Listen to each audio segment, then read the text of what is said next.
Welcome back to the Fit40 Podcast, where we simplify exercise and nutrition for busy parents 40 plus so they can improve their health and feel amazing. I'm your host, Brian Fitzsimmons, and today we're going to be talking about how to stop the food noise. Now, this is a very popular topic that has come up when GLP-1 medications caught like wildfire, and it is a symptom of certain things like obesity, for example, that a lot of people find themselves resonating with. They're like, oh, I have this. Oh, this is totally me. And when it comes to food noise, there are a lot of different factors that play into this specific thing that a lot of people are not necessarily addressing properly. And this is why a lot of people do struggle when they come off of the GLP-1s if they have to. Now, let me just start by saying before we get into this that, hey, there are people that will need these medications for life. That's just how it is. They just hit the opposite of the genetic lottery. And unfortunately, that's the way it is. Kind of like how it is with blood pressure or cholesterol or things like that, where you have your genetics basically putting you in a place where, hey, you need some medical intervention. Otherwise, you're going to be one of those people who are lost too soon. Okay. So just got to throw a quick disclaimer. There are people who will follow the advice I'm about to give that will not see the benefits that they want because their genetics and their certain situation just don't allow for it. But that is the minority of people. Okay, the majority of people can benefit from a lot of the stuff that I'm about to tell you because unfortunately, with these medications being prescribed all over the place, a lot of people are getting into this group that don't necessarily belong because if they fix a few things in their life, then it very well could set them up for success and allow them to keep weight off long term. But unfortunately, they get lost in the shuffle. So I want to make sure that you have the tools that you need, whether you are considering jumping on a GLP-1 medication and you're like, hey, I want to do it on my own first to see if I actually do need it, or if you're on it and you just want to get the best results possible, or you want to set yourself up for potentially coming off of it later because you don't want to make that financial commitment, or you just don't want to be on this medication forever due to side effects, whatever. Okay. Implementing these simple steps will help you feel really good and potentially set you up for success long term. Okay.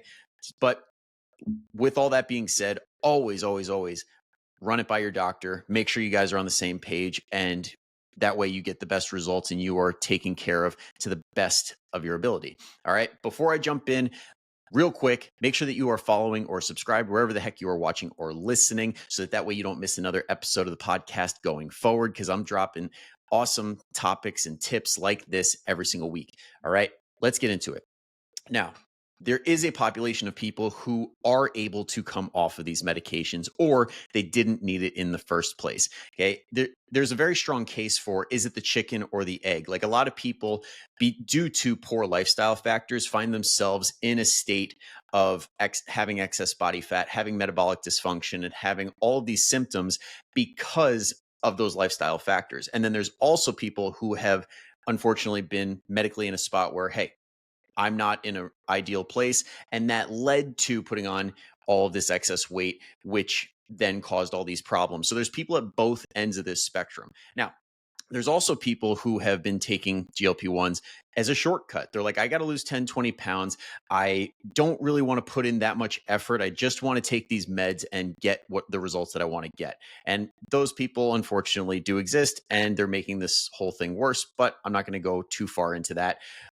Another thing that happens too is like if your doctor or your provider doesn't believe you or most people in general are capable of lifestyle change, because the stats on lifestyle change are trash. Like they are absolutely horrible compared to these medications as it relates to weight loss, because a lot of people are not able to make lifestyle changes because that means behavior change. Okay. With medications, it's boom, inject this or take this. And all of a sudden, all of these mechanisms in your body make it easier to do what you need to do. Now, when you don't have that going on and you're like, okay, I need to take care of the psychological side of things, the sociological side of things, all these different factors that play into your day, and you don't have the guidance to do that or the support, then it's very, very hard. That's why lifestyle change is so hard when you have somebody who is a provider or a doctor saying, you got to move more, eat less. And you're just like, gee, thanks. How? You got to figure out how to do that, but you need a professional in your corner when it comes to stuff like that, which is why I'm going to give you all the tips that have worked really well for me as far as helping clients overall. But also, in particular, I've had a handful of clients that are on these GLP-1 medications that were actually able to come off of them because they had the guidance, they had the support to be able to do it and keep the results long term. Now, I'm not saying that applies to everybody. I'm going to keep reiterating this. All right. This does not apply to everybody. Some people will need to do the medications forever, but there are a lot of people that can wean off and use this as a tool to build the habits that are necessary to change their lifestyle. All right. So also, if you can't afford it forever and want to eventually come off of it, this is going to help a ton. So let's go over the main problems that I see from as a trainer, as a nutrition coach, the big things that I see with clients that are really struggling with keeping their portions in check, struggling with food noise and binge eating and things like that. The number one thing that I see a ton of is the fact that their meal sizes are all over the place. It's so inconsistent throughout the day. So most people that I tend to work with end up having a very small or not even having a breakfast. Okay. When it comes to breakfast, it's whatever the heck you can grab or whatever the heck you can order on the way. And it usually results in a lot of calories, not a lot of protein or fiber, and feeling very hungry all morning long. Or you don't even notice that you're hungry because you're working, and then that hunger catches up with you later in the day. Okay. Also, lunchtime. A lot of people don't prepare a lunch or don't have a really good option to order from or anything like that because they don't take the time to get ahead of it. And what happens then is, again, they're low on protein, low on fiber, and they end up having this residual hunger, this like accumulative hunger that hits them later in the day. And then this just ends up in this horrible spiral of like basically binge eating. All right. Number two is non-satiating foods. Again, like I just said, protein and fiber. These are the two big ones that I swear every single time somebody starts up with the Fit40 program and we get their protein in check, because part of the PFC method is getting 30 grams of protein at breakfast, lunch, and dinner, or just 90 grams overall throughout the day, whatever you end up needing to do. Okay. It's flexible, but when you get that baseline of 90 grams, which most healthcare professionals will tell you try to get 100 grams. I set the bar a little bit low and help and encourage you to smash it, okay, which ends up happening most of the time. But when we get to that 90-gram mark, all of a sudden people are like, oh my God, I can't even eat. Like, I'm so full on this. And then you throw fiber into the equation and they're like, oh boy, yeah, I really don't have the room for all the food you're telling me to eat. Meanwhile, their calories are lower than when they were starving. All right. So it really comes down to making sure that you're eating the right food so you can actually intuitively trust your body. That's where a lot of people get intuitive eating wrong. They're like, oh, I want to learn how to intuitively eat, but then they don't eat the quality of foods that allow them to trust themselves. It's all these foods that have been processed like crazy to the point where they don't give you real-time feedback and say, oh, you're eating this many calories. It's how much food can this, like, companies will try and get you to eat more food while feeling hungry so that you continue to eat more food. Okay. So you got to eat the stuff that has been it's gone through less hands. It hasn't been processed as much. And there are a few loopholes here, like when it comes to protein powders and helpful supplements like that. But on the whole, if we're talking ultra processed foods, which are the ones that you get at restaurants on DoorDash, or you buy them in a box and they're sitting in your freezer, that stuff will not leave you feeling as full as if you prepare your foods on a meal prep day or like doing lazy prep the night before, which I talk about all the time. Next is hyperpalatable foods. A lot of people are eating these foods that are super salty, super sweet, and then that results in them craving these foods that are, again, super processed. And when they eat something that is not quite as processed, they're like, oh, this tastes like crap. I don't want to eat this, which is why they don't end up eating these whole foods, because they're like, oh, this tastes like absolute garbage compared to what I'm used to. And then most of the times, those people who eat these hyper palatable foods need to do a little bit of like I'll call it a detox since people like hearing that word, but they just need a break where their palate can reset. Because when you start eating less salty foods, less sweet foods, like for a week or two, when you go back to them, you're like, holy crap, how did I ever eat this? Kind of like when you go on a diet and then all of a sudden you hit fast food for the first time in a month or two, and you're like, ugh, this just is not the same. This doesn't taste as good. That's why.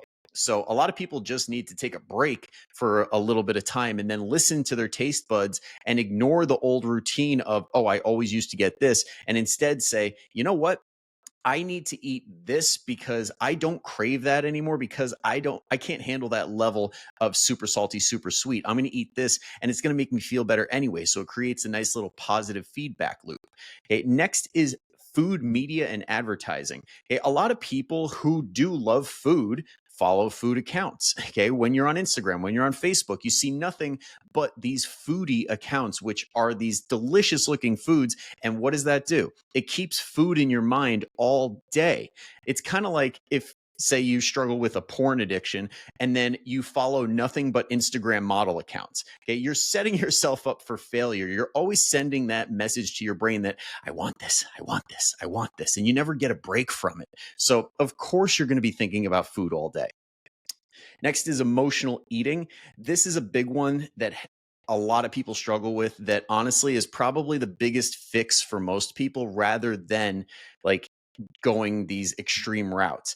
Because at the end of the day, a lot of people are handling their stress with food, whether that's due to past experiences and learning that food is a comfort thing and basically throwing a band-aid on a gash by eating through their emotions. Okay. This is where one, journaling can come in handy very, very much. So when you are struggling with food noise and you're having these thoughts, write down, like, where am I? What is happening? Like, what's my environment? What is causing these thoughts?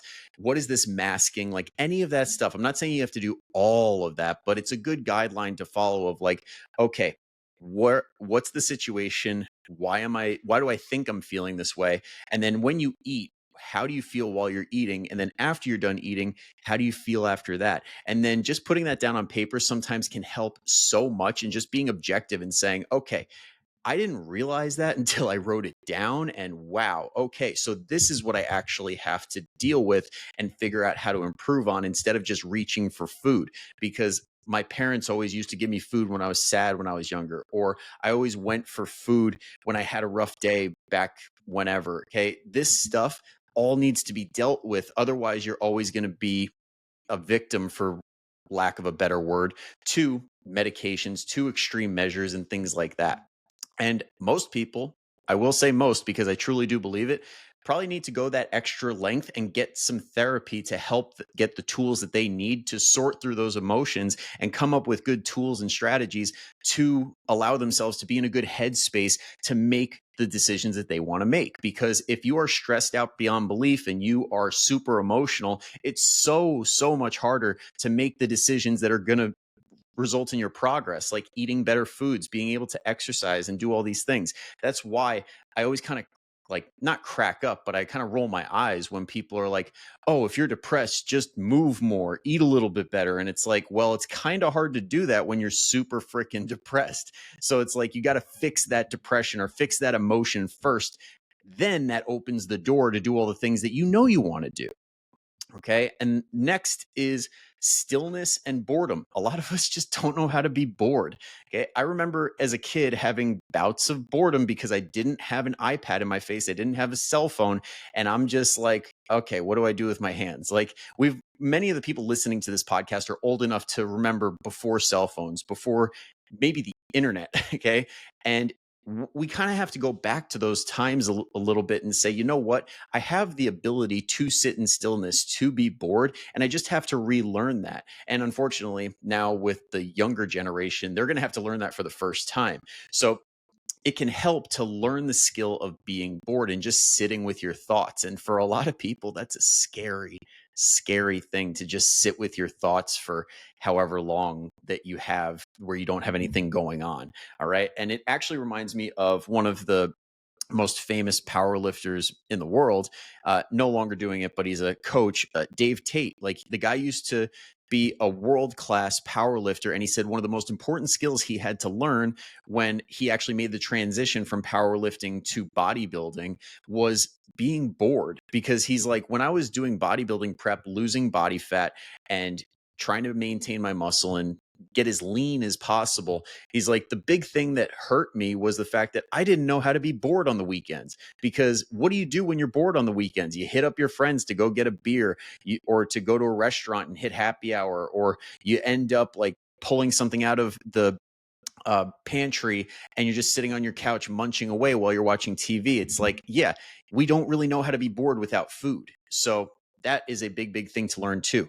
And then last thing I had on my list was super restrictive dieting. Because when you do restrictive diets that cut out all your favorite foods or they put you on poverty calories, that elevates cravings, hunger, and the restriction mindset. And for anybody who doesn't know what the restriction mindset is, I pulled a quote because my fiance mentioned this the other day, and I'm like, oh my God, I got to start using that quote.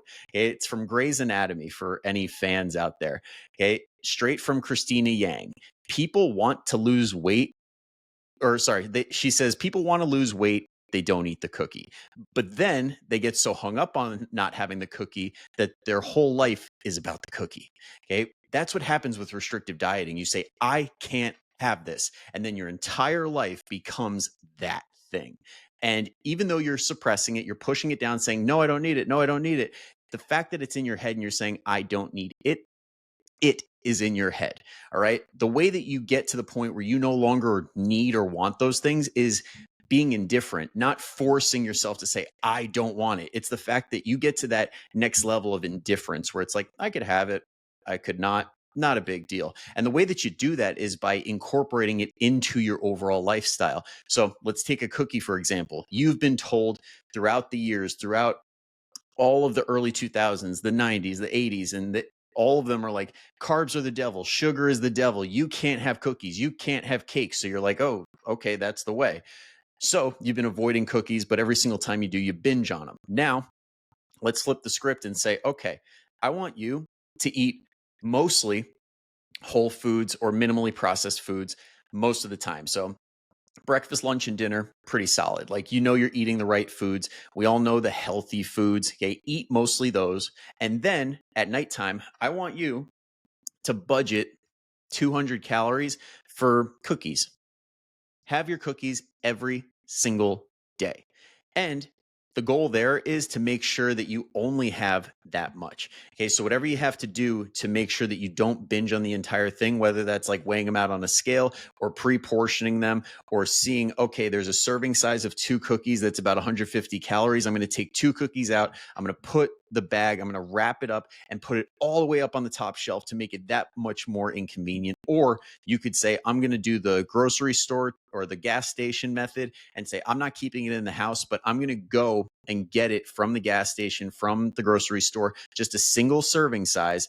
And I'm going to have that every single day. Or you might find that you don't want it every single day. And guess what? You have now earned the power to say, I do or I don't want it. You now have that indifference. And if you keep your calories in check and you stick to a good method that results in fat loss, you're now getting leaner eating freaking cookies. Okay. So learning those styles and methods that get you the results that you want, that allow you to mentally be in a great place as well, are the key to getting what you want and killing that food noise. Now, I'll say it again. Some people will do all these things I just talked about and they will still struggle because biologically they need the help, and that's totally okay. But it's worth trying to address all of these things so that you can make sure that, hey, maybe it's one of these. It's not the fact that I just have this inherent food hunger that I can't deal with. Maybe it is meal sizes. Maybe I eat like a pigeon for breakfast and lunch. Maybe it is the fact that I don't have enough protein and fiber in my day to the point where no shit, I'm hungry all the time. All right. Maybe it is because I'm eating nothing but super salty and sweet foods. And the only way to get super salty and sweet foods is these foods that leave me feeling hungry, like the non-satiating foods. Maybe I am just following all of these foodie accounts, so I'm thinking about food all the time, every time I look at my phone and pop open Instagram. Maybe it's emotional eating and I need to dive into that, and I maybe need to seek therapy and understand why it is that that is holding me back. Or you got to learn to be bored, or you need to learn a new way of dieting. Okay. It can be all of those things. It can be one of those things. Everybody's a little bit different, but it always helps to have a professional in your corner. And that's why I'm actually bringing back free nutrition assessment calls. So I give everybody who listens to the podcast, everybody who is in the Fit40 family, the opportunity to do a one-time nutritional assessment call where we'll talk about all this stuff and I'll calculate your macros out for you. We'll come up with a roadmap for your success and totally free, no obligation. I'm not going to sell you on anything. I'm just going to help. So if you want to take advantage of that, go click the link down below. Let's get a time on the books and let's figure out what can help you the most. And in the meantime, if you're not already in it, get your butt in the Fit40 family. We got a lot of fun stuff coming up. I'm going to be doing a challenge this summer, which I'm really looking forward to. And I'm getting so psyched just planning it out. And before that, I'm going to be doing master classes and other challenges and things like that that are all geared towards helping you get to a place where you're your healthiest, you're your fittest, and you're feeling energized like crazy. So yeah, definitely recommend getting your butt in the Fit40 family. But that's it for today. Thank you so much for tuning in all the way through. I'll see you next time. But until then, go kick some ass. Later.